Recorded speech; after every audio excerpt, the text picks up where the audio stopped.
एक प्रस्तावना।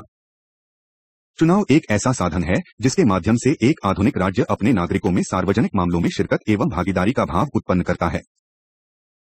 एक अच्छी चुनाव प्रणाली ही असली प्रतिनिधि सरकार की आधारशिला है।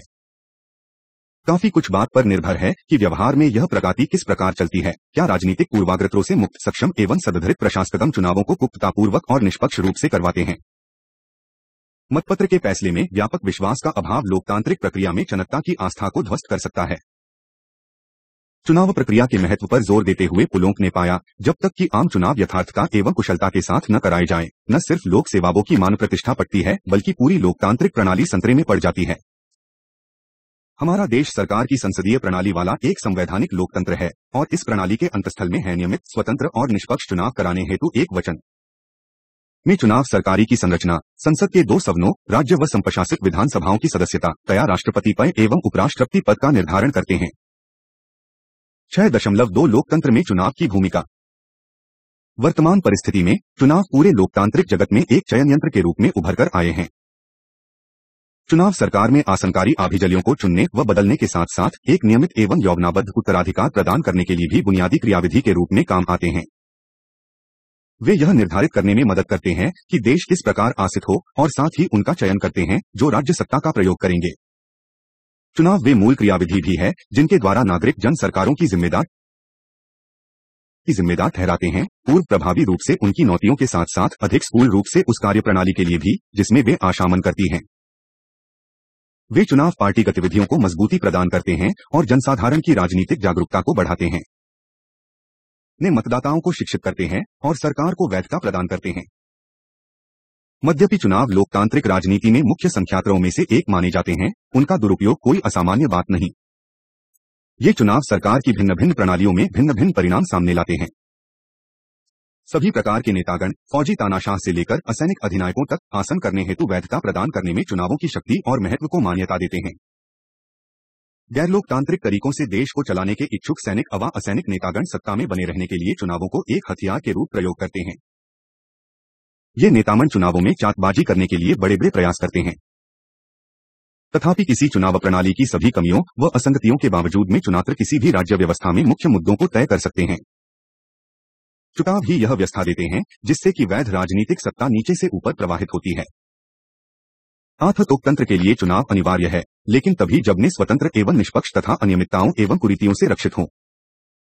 चुनावी कुरीतियां न सिर्फ लोगों के मताधिकार को व्यर्थ कर देती है बल्कि लोकतंत्र को सांस्यानीकृत करने के प्रयास में भी बढ़चन डालती है।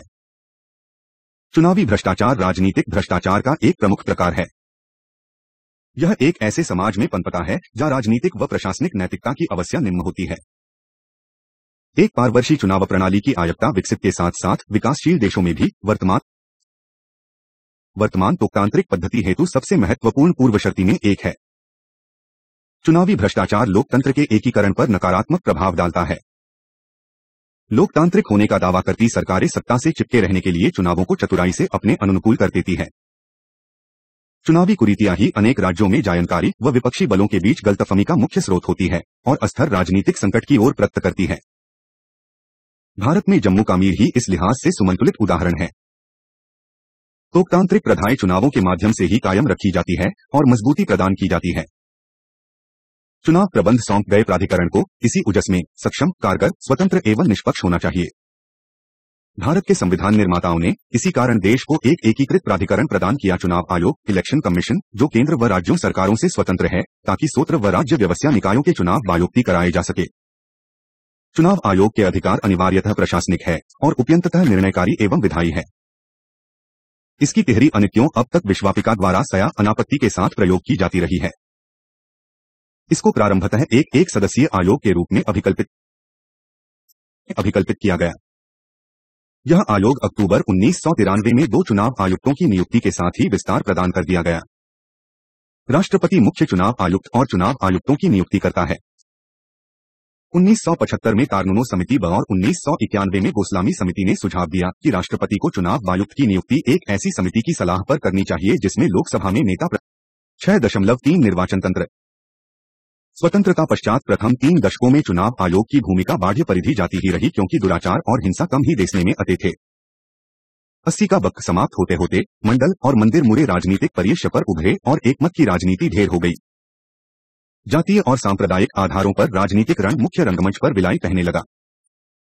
चुनावी प्रक्रिया बिगाड़ दी गई और फिर हिंसा, छलकपट, मतवाओं को डराना धमकाना तथा सरकारी तंत्र का दुरुपयोग बाम बात हो गई। इस नीति के चलते चुनावी प्रक्रिया में बुद्ध सुधारों हेतु आह्वान किया गया। तथापि सभी तरह की सनी रखने वाले राजनीतिज्ञों द्वारा गंभीर चिंता व्यक्त किए जाने के बावजूद कोई सार्थक सुधार नहीं लाया गया। चुनाव आयुक्त के पास कोई चारा नहीं था, बजाय इसके कि स्वतंत्र, निष्पक्ष एवं शांतिपूर्ण चुनाव के वास्ते अपने संवैधानिक एवं न्यायसंगत शक्तियों के प्रयोग का सहारा थे। उसने स्वतः लोकतांत्रिक विकास के प्रति हानिकारक ताकतों के खिलाफ देश की शीर्ष अदालतों में तमाम लड़ाइयों लड़ी। यदि कहीं मूल चुनाव बिगाड़ा गया तो चुनाव आयोग ने बहिष्कृत मतदान केंद्रों व समृद्ध चुनाव क्षेत्रों में पुनर्मतदान के बंदिश जारी किए। गत वर्षों अनेक चुनाव क्षेत्रों में चुनाव रद्द किए गए कारण मतदान केंद्रों पर कब्जा, बूथ कैप्चरिंग, छलकपट और व्यापक स्तर पर हिंसा।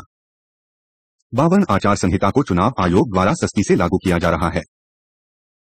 प्रत्याशियों व पार्टियों को अनुशासित करने के लिए चुनाव कानून भी प्रभावशाली ढंग से लागू किया जा रहा है। चुनाव आयोग द्वारा चुनाव कानून एवं आदर्श आचार संहिता को प्रभावी ढंग से लागू किए जाने के फलस्वरूप 90 के दशक में चुनाव प्रक्रिया पर हितकर प्रभाव पड़े। देश में निर्वाचन तंत्र की कार्यवाही को सुधारने का श्रेय पूर्व मुख्य चुनाव आयुक्त श्री टी शेषन को जाता है। 6.4 चुनाव प्रणाली एवं प्रक्रिया। चुनाव एक 72 राजनीतिक प्रक्रिया का हिस्सा है, जिसमें शामिल है नामांकन, चुनाव अभियान और असल मतदान। संक्षिप्ततः उन सभी साधनों को जिनके द्वारा कोई व्यक्ति एक निर्वाचित सभा का सदस्य बनता है, चुनावी प्रक्रिया का नाम दिया जा सकता है।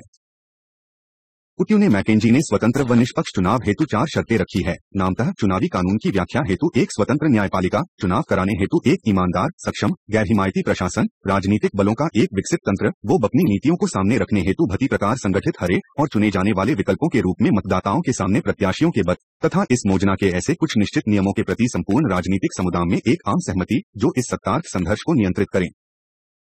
कोई भी विकासशील देश इन शर्तों का पूरी तरह से पालन करने का दावा नहीं कर सकता। फिर भी भारत दूसरे देशों के मुकाबले इन शर्तों को पूरा करने के सबसे करीब है।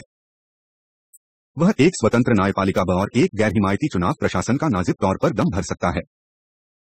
यद्यपि भारत राजनीतिक मतों का कोई विकसित तंत्र चलने का दावा नहीं कर सकता, इस योजना के कुछ निश्चित नियमों को आम सहमति प्राप्त है, जो कि समय के साथ गहरी बड़े पकड़ चुकी है। चुनाव भारतीय राजनीतिक व्याख्या में एक साथ जगह बना चुके हैं। चुनाव अभियानों में गहरी राजनीतिक बहरों, प्रतीकात्मक जुलूस और बड़े राजनीतिक बालों द्वारा इलेक्ट्रॉनिक प्रौद्योगिकी कर बात प्रयोग सहज ही विसाई पड़ते हैं। व्यापक निरक्षरता के चलते व उपप्रतीकों को भारत में अधिक महत्व दिया जाता है। मतदाता प्रत्याशियों की पहचान उन्हें आवंटित प्रतीक चिन्हों के माध्यम से करते हैं। नारों के रूप में मुरे अफसर ही समालोचना के गुग से परिपूर्ण होते हैं, जैसे 1971 में गरीबी हटाओ, 1977 में लोकतंत्र बचाओ, 1980 में स्थिर सरकार, 1989 में बोफोर्स का नाम लेकर भ्रष्टाचार, 1991 में मंडप मंदिर विवाद। इन अभियानों के दौरान विचारधारा अथवा नीतिगत विषयों पर तर्क वितर्क किए जाते हैं, चूंकि सभी दल गरीबी बेरोजगारी दूर करने, भ्रष्टाचार मिटाने, राष्ट्रीय एकता बचाने आदि के लिए एक से न्याय करते हैं। गरीबी और निरक्षरता के बावजूद लोगों ने अपनी पसंद के अनुसार ही सरकार चुनने और बदलने में अपने सहज बोध और व्यावहारिक ज्ञान के माध्यम से निर्णय की परिपक्वता मांगी है। 6.5 भारत में चुनाव स्थूल स्तर पर एक प्रयोग। चुनाव भारतीय जीवन के मुख्य जनसमारोह है। भारत में चुनाव काली लोगों को राजनीतिक प्रक्रिया में संगठित करते विशाल वश्य है।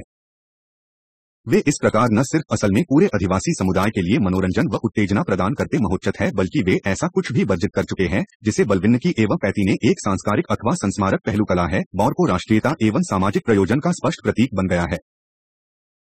मौरी जॉन एवं विप्तवास गुप्त के शब्दों में, भारत में चुनाव सबसे बड़े पैमाने पर लोगों की भागीदारी हेतु अवसर प्रदान करते हैं। वे राजनीतिक समूहों के बीच अंकी मुकाबले के लिए सर्वाधिक महत्वपूर्ण एकांक असाहा तैयार करते हैं, में उस साथ एजेंसी सब में है जिसके माध्यम से राजनीतिक अभिजात वर्ग के एक महत्वपूर्ण भाग की भर्ती पर असर पड़ता है। भारत में चुनाव जटिल घटनाओं का कारण बनते हैं, क्योंकि उनमें वैयक्तिक एवं सामूहिक फैसले शामिल होते हैं और वे पूरी राजनीतिक एवं सामाजिक प्रक्रिया पर सीधे प्रभाव डालते हैं। विकासशील देशों में अधिकांश नए राज्यों से भिन्न भारत में चुनाव राजनीति तंत्र के लिए महत्वपूर्ण है, अमहत्वपूर्ण नहीं। 6.6 मतदान प्रतिमान। वाम चुनाव जनरल इलेक्शन को एक अलग प्रक्रिया समझा जाता है, जो कि सामान्य रूप में लोकतंत्र के सिद्धांत की पुष्टि करती है, बल्कि साथ ही साथ भारतीय लोकतंत्र के स्तंभों को मजबूती भी प्रदान करती है। मतदान प्रतिमान दर्शाता है कि वोट डालने वाले स्त्री मतदाताओं की प्रतिशतता तीसरे आम चुनाव में 46.64% से 1999 के चुनाव में 55.64% तक महत्वपूर्ण रूप से बढ़ी। गत 5 आम चुनावों के नतीजों पर नजर डालें तो यह बात सामने आती है कि जीती गई सीटों की कुल संख्या के साथ साथ उनके मतांश वोट स्ल्यूएड के लिहाज से भी देखे जाने पर राष्ट्रीय बलों के प्रदर्शन में कमी आती है। इस अवधि में राष्ट्रीय बलों के नुकसान पर क्षेत्रीय बलों को लाभ पहुंचा। यही उन कारकों में से एक है जिन्होंने ज्ञात के बीते वर्षों में संघीय गठबंधन सरकारों को योगदान दिया है। 1989 के चुनावों में सभी क्षेत्रीय बलों ने कुल मिलाकर मात्र 27 सीटें प्राप्त की थी। उन्होंने अपनी गिनती 1991 में 51 और 1996 में 129 तक बढ़ा ली। उनके मतांश में भी 1 का बढ़ोतरी रही। 1989 में उनका मतांश डाले गए कुल वैध मतों का 9.28% था, परंतु 1999 के मतदान में यह बढ़कर 26.93% हो गया। राष्ट्रीय बलों ने हमेशा अपने मतांश के मुकाबले एक ऊंची 100% हामिद की। क्षेत्रीय बल एवं निर्बलीय प्रत्याशी साटे में रहे जो कि अपने मतांश के मुकाबले नीची सीर प्रतिशतता ही प्राप्त कर सके। चुनाव ऐसी राजनीतिक प्रक्रियाएं हैं जो समान व राज्य व्यवस्था के बीच तथा पारंपरिक सामाजिक व्यवस्थाओं व उत्पन्न होते राजनीतिक दृष्टिकोणों के बीच एक सेतु का काम करती है। इसी कारण चुनावों का विश्लेषक समग्र राजनीतिक व सामाजिक व्यवस्था के प्रसंग में ही किया जाना चाहिए। चुनाव विभिन्न राजनीतिक व्यक्तियों में विभिन्न भूमिकाएं निभाते हैं। कुछ में ने राजनैतिक उन्नति में योगदान दे सकते हैं तो अन्य में राजनीतिक में अतंती में सत्तावाद के वास्ते ने कभी कभी छिपे छलकती के रूप में भी प्रयोग किए जा सकते हैं। प्रतिष्ठित लोकतंत्रों में व्यवस्था के रसरसाव हेतु सांस्थानिक प्रक्रियाएं होती है तथा समर्थन जुटाने, हित समूहन करने, सत्ता के आत्तिपूर्ण व सुव्यवस्थित हस्तांतरण एवं नेताओं की भर्ती व प्रशिक्षण और सर्वोपरि उस राजनीतिक व्यवस्था के उत्तरोत्तर तंत्रीकरण हेतु साधन भी होते हैं। इस प्रकार चुनाव वैधता, पहचान, एकीकरण, संचारण, राजनीति शिक्षा, भागीदारी, समानीकरण, संगठन, विवाद समाधान, राजनीतिक चयन और राजनीतिक नियंत्रण हेतु उपाय है। चुनाव किसी राजनीतिक व्यवस्था में सार्थकता का एक तत्व प्रकृष्ट कराते हैं और नागरिकों के लिए यह संभव बनाते हैं कि वे राजनीतिक बयान एवं नियंत्रण की एक सच्ची और सार्थक अवस्था का लाभ प्राप्त करें।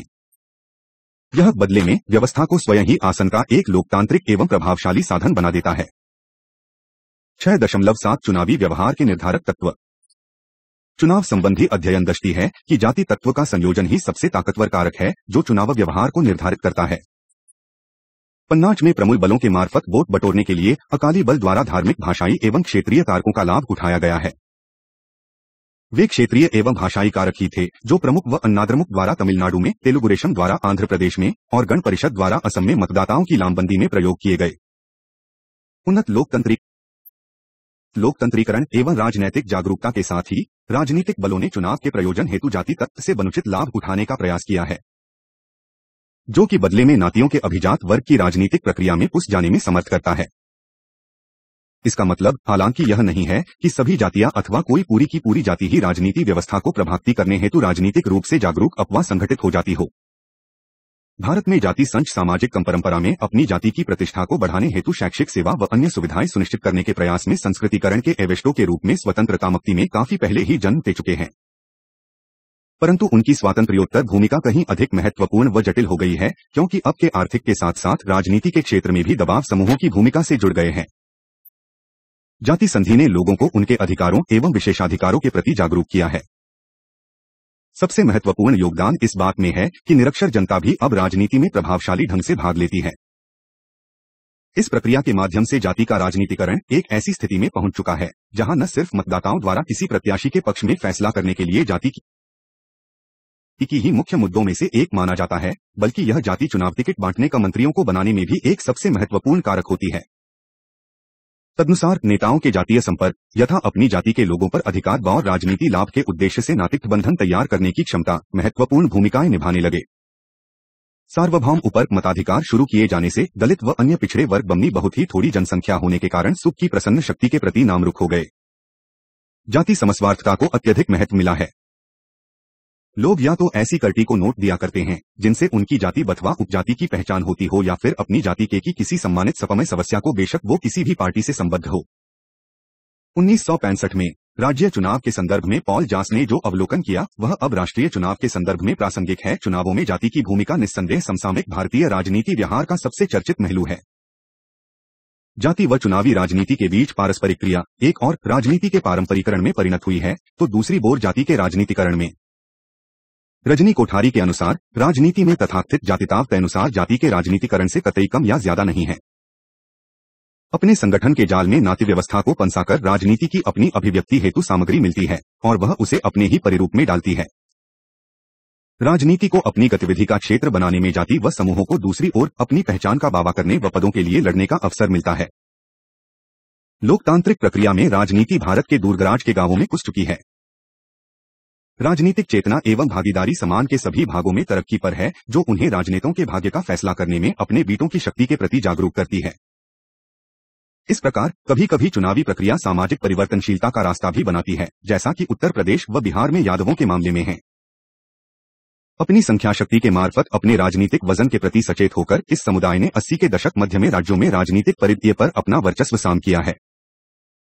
चुनावी राजनीति की तर्कसंगति ने राजनीतिक मतों को मजबूर किया है कि वे अपने सामाजिक अथवा जातीय आधार को विस्तार प्रदान करें।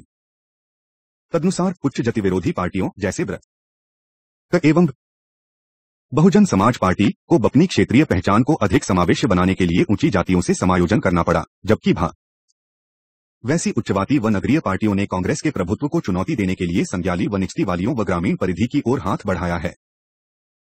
भारतीय संविधान द्वारा सार्वभौम व फर्क मताधिकार को मंजूरी और आम आदमी तक उसकी जाति संप्रदाय नलिंग पर ध्यान न देते हुए राजनीतिक सत्ता का मितार एक क्रांतिकारी कदम था। चुनाव प्रक्रिया के माध्यम से अनेक बार केंद्र के साथ साथ राज्यों में भी सरकारें बचती है। राजनीतिक भागीदारी के मार्फत व्यक्ति नागरिकों द्वारा की जा सकने वाली उन कानूनी कार्रवाइयों का वार्ता दे सकता है जो सरकारी कर्मचारियों के चयन एवं नीतिगत निर्णयों को प्रभावित करने पर न्यूनाधिक सीधे सीधे अभिलक्षित होती हों। लोकतांत्रिक संस्थाओं की ईमानदारी और स्पष्टवादिता 3 अंतरसंबद्ध तथ्यों पर निर्भर करती है।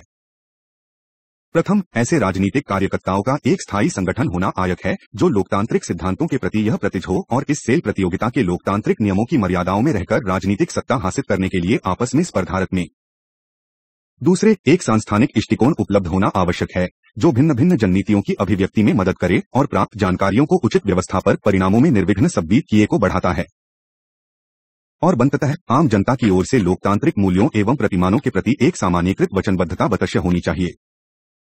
भारतीय समाज की सबसे बुनियादी हकीकत है अत्यधिक गरीबी। भारतीयों का एक विशाल जनसमुदाय बेरोजगार और अल्परोजगार प्राप्त है। साक्षरता दर बहुत कम है। दलितों व सरीचों के बीच निरक्षरता लगभग समूची है। ग्रामीण भारत में बसने वाली मानव जाति का यह विशाल महासागर ही है जो भारत की बुनियादी वास्तविकता का निर्माण करता है। गरीबी की रेखा से नीचे और उससे कुछ ही ऊपर रहने वाली यह बहुसंख्यक जनता ही है जिसका भारत के चुनावों में प्रमुख योगदान होता है।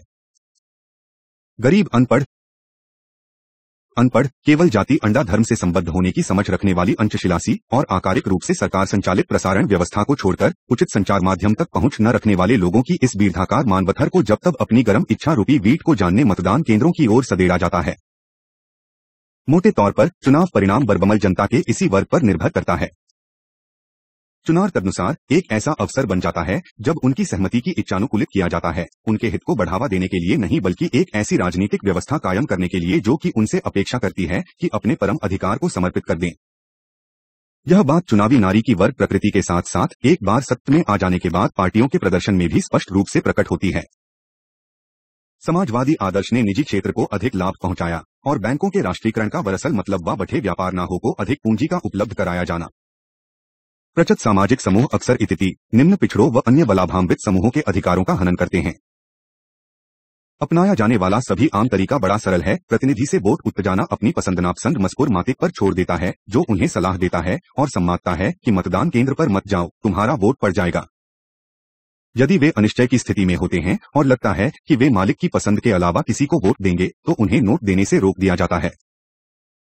ऐसा चलन भारत में चुनावों की करीब करीब शुरुआत से की है, परंतु 60 के दशक से याबा सुतलम खुल्ला और बड़े स्तर पर होने लगा जब राज्यीय राजनीति में एक प्रभावशाली गुट के रूप में भूस्वामियों व कुलकों के ग्रामीण अभिजात वर्ग का उदय हुआ। राजनीतिक बतों व उनके नेताओं ने भी बराबर ग्रामीण क्षेत्र में एक हस्तक्षेप की नीति अपनाती हुई है ताकि भूस्वामी नाराज कसे, जिसकी मदद और सामंती वोट बैंकों के बगैर कोई उम्मीदवार जीतने की आशा ही नहीं कर सकता। आमतौर पर यही बात ग्रामीण भारत में मतदान प्रतिमान का आधार तैयार करती है। ये सामंत सामंतिक संरक्षक आश्रित संबंध भी करते नहीं है। हालांकि देश के कुछ भागों में दोहराव की प्रवृत्ति आई है। यह वर्ग, जाति व नागरिकता के बीच एक निकट अंतर संबंध के रूप में सामाजिक जीवन में व्यक्त होती है और भारत की चुनावी नीतियों में केट बैंतरे चोट के ठेकेदारों को संबंध प्रदान करती है। जाति व धर्म संबंधी भूमिकाएं इस संदर्भ में बहुत महत्वपूर्ण है। 6.8 चुनावी व्यवहार निर्धारक के रूप में जाति नाते व्यवस्था का उसके सबसे आम लेकिन बुनियादी पहलू में पदस्थिति व पदानुक्रम की एक आरोप्य व्याख्या के रूप में वर्णन किया जा सकता है, जो लोगों के लिए सामाजिक, आर्थिक, राजनीतिक संबंधों को नियंत्रित एवं परिभाषित करने के लिए जानी जाती है। जाति पद चूंकि जन्म से ही आरोपित कर दिया जाता है, यह व्याख्या संख्यानुक्रमित सामाजिक स्थिति न विशेषाधिकारों की परिकल्पना करती है। यह व्याख्या इसी वजह से सीमित है। विभिन्न जातियों कर्मकांड, सामाजिक, आर्थिक व राजनीतिक स्थितियों में एक दूसरे से भिन्न होती है। जाति एक व्यक्ति की सामाजिक स्थिति के साथ साथ उसकी आर्थिक स्थिति को भी इंगित करती है। जाति क्रम परंपरा का वर्ग क्रम परंपरा से निकट संबंध है। केम राज, अर्ची सैसिएल, एन श्रीनिवास कैवलिन गफ के अध्ययनों से इस तथ्य की पुष्टि होती है कि जाति और वर्ग के बीच एक अनुरूपता है। जमींदार व धनी किमान आमतौर पर ऊंची जातियों से संबंध रखते हैं, जैसे ब्राह्मण, भूमिहार व ठाकुर, जबकि दलितों, आदिवासियों व बनजातियों में बहुतायत से सेतीहर मजदूरों का योगदान है। मध्यवर्ती स्तर पर बहरहाल नाती और वर्ग एक दूसरे से परे हैं। जाट, गुजर, मादक व कुर्मी जैसी मझली जातियों के अधिकतर सदस्य छोटे ज मध्यम वर्ग के किसान ऐता काश्तकार है, हालांकि एक उपरिमुसी आंदीतन की एवं ती देखी गई है। इन पिछड़ी जातियों में से कुछ धनी किसानों अपना जमींदारों के रूप में उभरे हैं। मध्यवर्ती व पिछड़ी जातियों इस प्रकार मेजते व छोटे किसान बहुत का निर्माण करती है। आमतौर पर बहुत चौड़ी सी जमीन रखने वाले किसान निचली जातियों से संबंध रखते हैं और कृषि श्रमिकों के रूप में भी काम करते हैं। तथापि दलित, अनुसूचित जातियां, अनुसूचित जनजातियां र गरीब पिछड़े वर्ग ही है जो भूमिहीन श्रमिक बहुत की आपूर्ति करते हैं। चूंकि भारतीय जनसाधारण राजनीतिक रूप से निरक्षर रहा है, जाति संगठन के लिए सबसे महत्वपूर्ण साधन बन गई है। अपने अपने वर्गहितों के लिए जातिनिष्ठाओं का उनके अपने जातिजाभितातियों द्वारा अनुचित लाभ उठाया जाता है। चुनावों के समय जब गिनती का लेट ज्यादा होता है तो नाते समूह न सिर्फ अपने कांति सदस्यों का ही बल्कि निम्नपदस्थ जातियों व दलितों से संबंध रखने वालों का भी समर्थन जुटाने का प्रयास करते हैं। अनूठी भारतीय परिस्थिति में जाति जाति संघों ने भारत के व्यापक निर्वाचन को सार्थक एवं प्रभावी रूप से भाग लेने में मदद करके राजनीतिक लोकतंत्र की सपत्ता में एक महती भूमिका निभाई है। प्रतिघात का आधार उपलब्ध कराने की बजाय जाति ने कुछ नए लोकतांत्रिक मूल्यों को समाहित एवं संयोजित किया है। जाति ने न सिर्फ अपनी उत्तरजीविता कायम रखी है बल्कि अपने को कामांतरित भी किया है, इस अर्थ में कि यह अपने मूल्यों एवं विशेषाधिकारों को संतुलित करने में मदद करने, पुरानी व्यवस्था की असमानताओं को निर्मूल करने में योगदान देती है। राजनीतिक प्रयोजन हेतु जाति का इस्तेमाल वयस्क मताधिकार लागू होने से काफी पहले ही शुरू हो चुका था। काकतीय स्वयं को सामाजिक, राजनीतिक एवं आर्थिक उद्देश्यों के लिए संगठित करने लगी थी। कर्मकांड, अपवित्रता, पदानुक्रम, बाधी जैसे कुछ जातीय पालू अपना महत्व भी सहे हैं। वयस्क मताधिकार के सिद्धांत पर आधारित लोकतांत्रिक राज्य व्यवस्था शायद सबसे निर्णयकारी कारक था जिसने जाति को भरपूर उत्साह के साथ सूर्य किया। लोकतांत्रिक व्याख्या की विज्ञाता ऐसे निरक्षर लोगों को संगठित करना जो वर्गशित के लिहाज से राजनीति को नहीं समझ सकते, जातीय भावनाओं को सीमाती है क्योंकि इससे लाभ मिलता है। स्पष्ट जन्माधारित राजनीतिक दलों के अभाव में विचारधारा और वर्ग के अलावा अन्य कारक अधिक प्रभावी हो जाने के लिए उद्यत रहते हैं। इस प्रकार जाति, धर्म आदि भारत की जनराजनीति में प्रासंगिक निवेश बन जाते हैं। जातियों के आधार पर लोगों की लामबंदी के संबंध में सहोल एवं डोलपा का कसना है कि लामबंदी 3 प्रकार की होती है: उधर, सैतिन और पार्थक्य सूचक। उधर लामबंदी उन स्थानीय समाजों में परंपरागत अव्यातिष्ठ व्यक्तियों द्वारा राजनीतिक समर्थन का विन्यास है जो कि पद, परस्पर निर्भरता एवं पारंपरिक सत्ता की वैधता द्वारा संगठित एवं एकीकृत होते हैं। बौद्धिज लामबंदी में शामिल है वर्ग बंधुआ समुदाय के नेताओं व उनके विशेषता प्राप्त संगठनों द्वारा राजनीतिक समर्थन का विन्यास। पार्थक्य सूचक लामबंदी में आता है विचारधारा, भावना व हित के समांतर अपीलों के माध्यम से जीवनक्षम परंतु आंतरिक रूप से पचक्कर समुदायों से राजनीतिक बलों एवं अन्य संगठ्य व दृष्टिकोणों द्वारा प्रत्यक्ष अथवा परोक्ष राजनीतिक समर्थन कर विन्यास। लाती राजनीति का मुख्य कार्य ऊंची से मझली नातियों को सत्ता हस्तांतरण रहा है। उन लोगों को तो निम्न से भी निम्नतम थे, जैसे अछूत, भूमिहीन किसान, देहाती गरीब, इस नई राजनीतिक व्यवस्था से लाभ नहीं पहुंचा। उभरते ग्रामीण अभिजातियों के वर्गशित शहरी पूंजीवादी वर्ग के साथ गठजोड़ करने सबसे अच्छी तरह सुरक्षित रह सकते थे। इस प्रकार उपरक मताधिकार, राजनीति में जाति सिद्धांत, लोकतांत्रिक विकेंद्रीकरण, पंचायती राज संस्थाओं ने व्यवहारतः अपने शासन को समेकित करने में शासक वर्गों की मदद की। इन नए ग्रामीण व शहरी बाभितातियों ने राजनीति में नाती के चिररबाईकरण में एक निहित स्वार्थ को जन्म दिया है। ग्रामीण संदर्भ में राजनीति में जाति लामबंदी का साधन संचार प्रतिनिधित्व नेतृत्व कर एक माध्यम रही है जो निर्वाचकगण को नई लोकतांत्रिक प्रक्रिया से जोड़ती है। यह अंतर संबंध निचली जातियों को वन्य जातियों के शोषण एवं उत्पीड़न से निजात दिलाता है। भारत में साम्यवादियों ने जाति में अनुरूपता के आधार पर आंध्र प्रदेश में कृषि श्रमिक वर्ग को संगठित करने हेतु जातीय मुहावरों का प्रयोग किया। विभिन्न राजनीतिक बलों की कार्रवाई जाति की महत्वपूर्ण भूमिका को सिद्ध करती है। प्रत्याशियों के चयन में जाति के आधार पर चुनाव अभियान रणनीतियों का स्पष्ट वर्णन और महत्ताओं की कामवंतरी यह दर्शाती है कि राजनीतिक दत्त नातीवाद को दूर करने में कतई रुचि नहीं रखते, बल्कि वे इस बात के दातन्यात काफी होते हैं कि जाति के माध्यम से निर्वाचकमण के दुर्वमनीय बहुमत हेतु राजनीतिक प्रक्रियाओं को सुगम बना है। इस बात को स्वीकार करने के लिए वे यथार्थवादी है कि जाति पर जोर ग्राम पंचायत स्तर पर अधिक होना चाहिए, राज्य स्तर पर कम और राष्ट्रीय स्तर पर नगण्य। कृषि वर्ग के आम हित के आधार पर विभिन्न मध्यम एवं निचली जाति के मिलकर एक साथ आने से इस समूह की स्वयं की और अधिक समेकित करने में मदद मिली है। मतदाता उपस्थिति में एक तेज वृद्धि और पार्टियों के लिए चुनावी समर्थन में दूत परिवर्तनों के बावजूद भारतीय निर्वाचकरण की भेड़चालवादी धारणा अभी तक कायम है। यह उस मतदाता की छवि है जिसके लिए मतदान एक अनुष्ठान है या फिर सबसे अच्छे तौर पर इतर राजनैतिक दायित्वों को पूरा करने का एक काम। मतदान करते वक्त मतदाता न सिर्फ अपने निर्णय संबंधी राजनीतिक निहितार्थों से बंधित होती है, बल्कि उसे इस बात से भी सरोकार नहीं होता है कि वह एक चयन किया में शामिल है। राजनीतिक वास्तविकता तो वो है जो अनुभवों व मूल्यांकनों काली उसकी दुनिया से बिल्कुल बाहर की चीज है। यदि वह एक चुनाव से दूसरे में अपनी पार्टी समर्थन बदल करती है तो कोई भी राजनीतिक विचार उसका पथ प्रदर्शन नहीं करता। यह सिर्फ स्थानीय स्तर पर राजनीतिक बलों के बीच सामाजिक व्यायाम में परिवर्तन के प्रति जयना उन वोट के ठेकेदारों के अनुरोधों के प्रति बनक्रिया कर रहा होता है जो वोट बैंकों के इशारे पर काम कर रहे होते हैं। फिर भी एक सुली और प्रतिस्पर्धात्मक व्यवस्था में चुनाव ही वे अवसर और साधन है जिनके माध्यम से व्यवस्था में तोड़मरोड़ को दुरुस्त किया जा सकता है। चुनाव आज की सबसे बड़ी जरूरत को पूरा करने में मदद कर सकते हैं। गरीबों को शिक्षित करना, उन्हें राजनैतिक रूप से जागरूक करना और उस दुष्टक को भेदना जो गरीबों को वोट के ठेकेदारों, सामंती नमीनदारों व बड़े पूंजीवादी वर्गों का सशर्ती वोट बैंक बनाता है। 6.9 चुनाव प्रणाली के दोष। भारतीय चुनाव प्रणाली की कार्यशैली ने अनेक दोषों व दुराचारों का सामना किया है। किसी पार्टी के लिए डाले गए वोटों और संसद में जीती गई सीटों के बीच विसंगति, राजनीतिक बलों की बहुलता, बलीय व्यवस्था में व्यक्ति पूजा, जातीय व सांप्रदायिक निष्ठाभाव का शोषण, मांसल व धन शक्ति की भूमिका, सरकारी तंत्र का दुरुपयोग, मतदान केंद्र पर कमरा, मतदाताओं को हराना, धमकाना व नकली मतदाता बनकर दीक्षा करना जैसे कपटपूर्ण कार्य भारतीय चुनाव प्रणाली के मुख्य दोष है। चुनावी कुरीतियों, मतदान केंद्रों पर बलात् कमता करने से लेकर उन पार्टियों के युवा उम्र बलों अथवा मुंठा गुटी को चलाने तक देखी जाती है जो कुछ साम समुदायों को चुनाव से पूर्व निशाना बनाकर आतंकित कर सकते हैं ताकि उन्हें मतदान से रोका जा सके।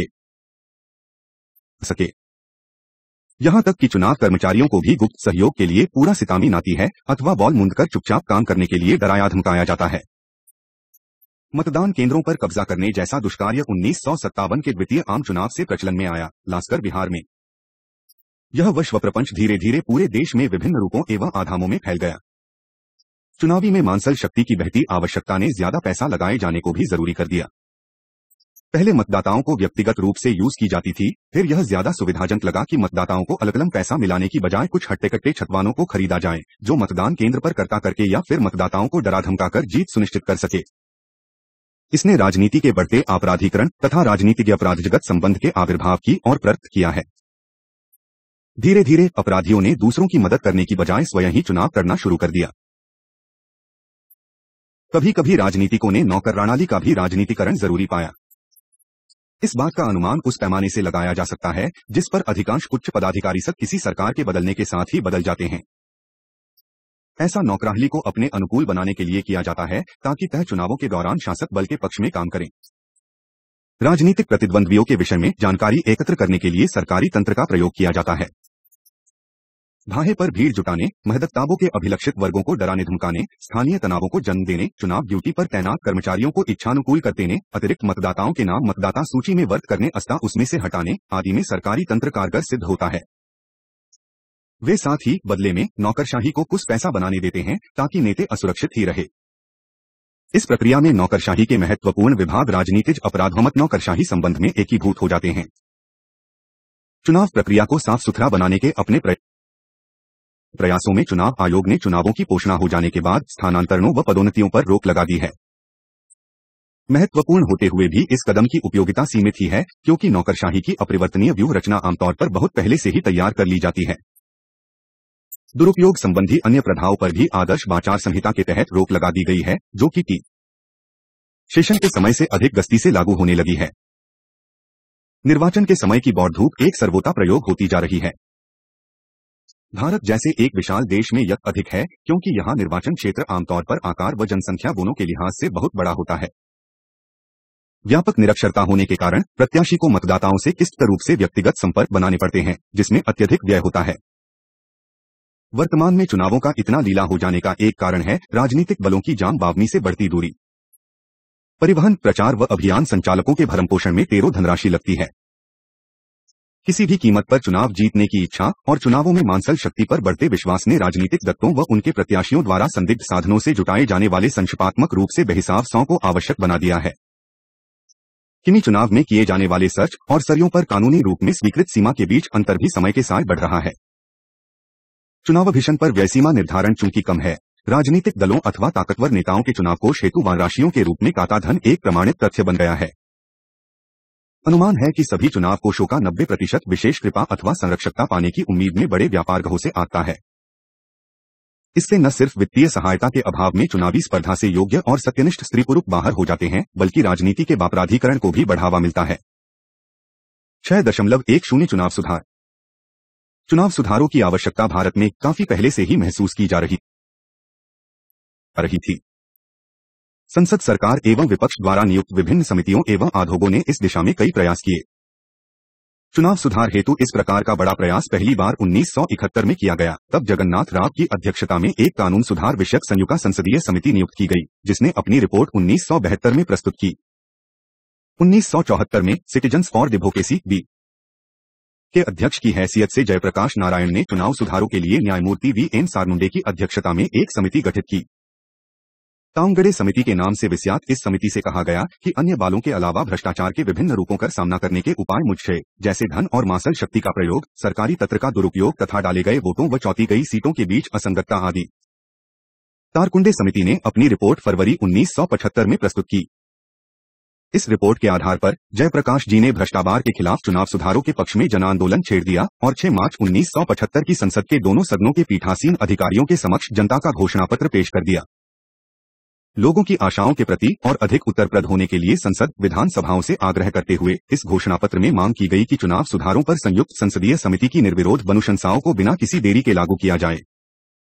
1977 में सत्ता संभालने के बाद जनता पार्टी ने तत्कालीन केंद्रीय गृह मंत्री चरण सिंह के नेतृत्व में चुनाव सुधारों पर एक मंत्रिमंडलीय उपसमिति गठित की। साथ ही मुख्य चुनाव आयुक्त यामलाल शक्धर ने चुनाव सरियों से लेकर मतदान केंद्र कब्जाने तक से संबंधित विभिन्न मुद्दों पर महत्वपूर्ण सुझाव दिए।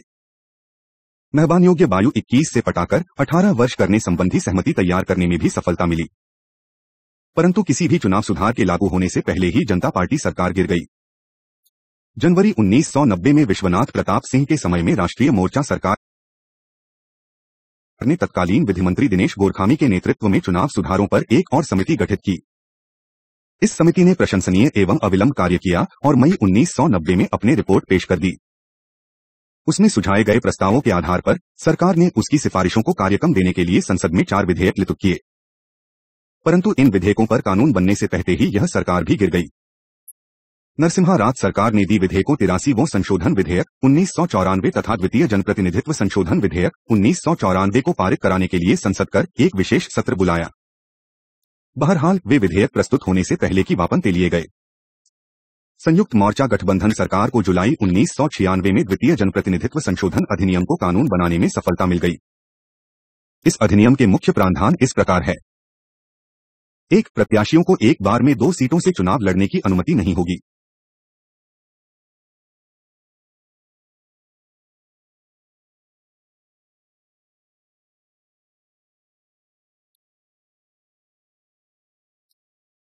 2. जमानत रात्रि 500 रुपए से बढ़ाकर 10 गुना यानी 5000 रुपए करके संसदीय व विधानसभा चुनावों में भाग लेने वाले गंभीर प्रत्याशियों को रोक दिया जाएगा। 3. किसी प्रत्याशी की मृत्यु हो जाने की स्थिति में चुनाव की पूर्व सूचना रद्द नहीं की जाएगी। यदि यह किसी मान्यता प्राप्त राजनीतिक बल का प्रत्याशी हुआ तो पार्टी को अधिकार होगा कि 7 दिनों के भीतर उसके स्थान पर नया नाम दे सके। स्वतंत्र प्रत्याशी होने की स्थिति में इस प्रकार का प्रतिस्थापन नहीं होगा। 4 अभियान अवधि 21 दिन में बढ़ाकर 14 दिन कर दी गई है। सुधार आरंभ में हालांकि बहुत कम है, वे चुनावी तंत्र एवं प्रक्रिया को अधिक सुते और व्यापक रूप से उलट-पुलट डालने का रास्ता प्राप्ति कर सकते हैं। चुनाव सुधार के लिए निम्नलिखित उपाय सुझाए जा सकते हैं। 6 अक्टूबर 2001 चुनाव प्रणाली में परिवर्तन। किसी चुनावगाती को वस्तुतः आदर्श रूप होना चाहिए। वर्तमान वस्त्या में डाले गए बोती और नीति सही सीटों के बीच काफी बड़ा अंतर होता है। कहा कि किसी भी लोकसभा चुनाव में किसी भी एक वक्त ने कभी भी मतदान बहुमत प्राप्त नहीं किया, परंतु फिर भी ने पूर्ण और यहां तक कि अनेक बार 2/3 बहुमत हासिल करने में भी कायम रहे। गत वर्षों इस प्रणाली की कड़ी आलोचना होती रही है। इसे एक आनुपातिक प्रतिनिधित्व प्रणाली में बदल डालने हेतु विचार व्यक्त किए गए हैं। इससे पूर्व 1970 में लालकृष्ण बाडवानी और सी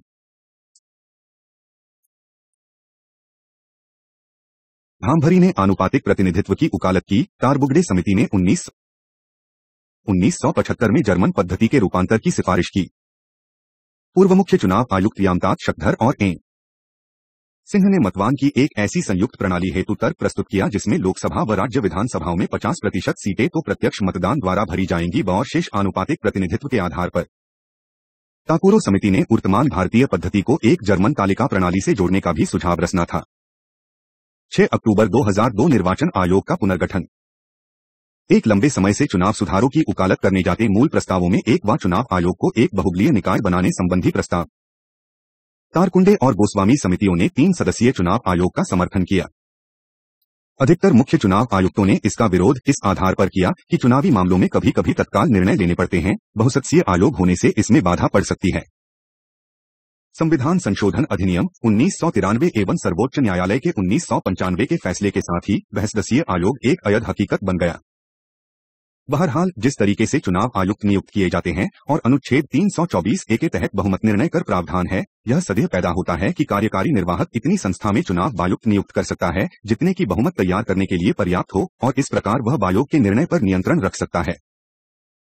मुख्य चुनाव आयुक्त व चुनाव आयुक्तों की नियुक्ति से पूर्व भारत के मुख्य न्यायाधीश और नेता प्रतिपक्ष की सलाह लेने संबंधी एक वैधानिक व संयता चुनाव आयोग के एक निर्वत चरित्र को सुनिश्चित कर सकता है। सरकार द्वारा सभी सेवानिवृत्ति पश्चात नियुक्तियों पर रोक लगाए जाने के परिणामस्वरूप सही रास्ते से हटकर सरकार को खुश करने वाली मुख्य चुनाव आयुक्त व चुनाव आयुक्तों की क्रांति एवं संभावना का खात्मा होगा। पैसे के बढ़ते प्रस्ताव और उत्तर प्रदर्शन पर नियंत्रण रखने के लिए चुनाव सत्रों पर न्यायसंगत सीमा निर्धारण करने के लिए कानून बनना चाहिए और ऐसे कानून का सख्ती से पालन सुनिश्चित होना चाहिए जैसा कि मुख्य चुनाव आयुक्त के रूप में टीएन शेषन के कार्यकाल में किया गया। चुनावों के लिए राजकीय कोष से बंद दियावाना, जिसकी सिफारिश चुनाव सुधार विषयक सभी समितियों द्वारा की गई है, शुरू किया जाना चाहिए ताकि चुनावों में धन का संकट समाप्त हो। बढ़ते आपराधिकरण और हिंसा को रोकने के लिए चुनावी प्रसंग से निस्बत आपराधिक रिकॉर्ड वाले व्यक्तियों को बाहर लेने संबंधी चुनाव आयोग के प्रस्ताव को लागू किए जाने की तत्काल आवश्यकता है। आदर्श आचार संहिता सख्ती से लागू की जानी चाहिए। धीरे धीरे प्रत्याशियों को वापस बुलाने संबंधी और उन्हें अस्वीकार करने संबंधी मतदाताओं के अधिकार को अमल में लाने के लिए कारगर माध्यम और साधन अवश्य होने जाने चाहिए। 6 अक्टूबर 2003 धन और मानसिक शक्ति के दुष्प्रभावों का उन्मूलन। चुनाव प्रक्रिया महज कानूनी उपायों द्वारा साफ सुथरी नहीं बनाई जा सकती। चुनाव प्रक्रिया इस राजनीतिक व्यवस्था की राजनीतिक संस्कृति द्वारा प्रभावित और निर्धारित होती है जो वैधानिक अधिनियमों द्वारा पुनरुत्पादित नहीं की जा सकती। प्रबुद्ध नागरिक जो राजनीतिक मूल्यों को कायम रखने व उनका उल्लंघन करने वालों को दंडित करने के लिए तैयार हमें चुनावी राजनीति को स्वच्छ बनाने हेतु एक